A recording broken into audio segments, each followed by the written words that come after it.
Dear students, মই তোমালোকক আজি এটা সমবাহু ত্ৰিভুজ অঙ্কন কৰিব শিকাম, যাৰ দৈৰ্ঘ্য হৈছে 4 সেন্টিমিটাৰ দৈৰ্ঘ্য।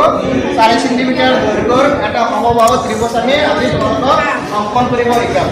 তাৰ বাবে কি কৰিব লাগিব, প্ৰথম স্তৰত আমি 4 স্কেলৰ জৰিয়তে আমি 4 সেন্টিমিটাৰ দৈৰ্ঘ্যৰ এ বি বাহু এটা আমি অঙ্কন কৰিম।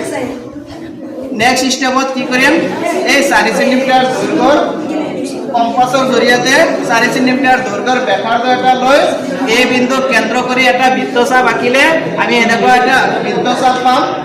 এগেইন আমি কি কৰিম, বি বিন্দু কেন্দ্ৰ কৰি এই সমান ব্যাসাৰ্ধ মিন্স 4 সেন্টিমিটাৰ দৈৰ্ঘ্য আৰু এটা বৃত্তচাপ অঙ্কন কৰিলে আমি এই বৃত্তচাপটো পাম। এতিয়া এই বৃত্তচাপ দুডালে এই এটা বিন্দুত কাটিছে আৰু এই বিন্দুটোৰ নাম দিম কি, সি বিন্দু। এতিয়া আমি কি কৰিম, এৰ পৰা সি লৈ এটা সংযোগ কৰি দিম আৰু বিৰ পৰা সি বিন্দু সংযোগ কৰিলে আমাৰ এটা ত্ৰিভুজ উৎপন্ন হ'ব। সেই ত্ৰিভুজটো হ'ব কি এ বি আৰু সি।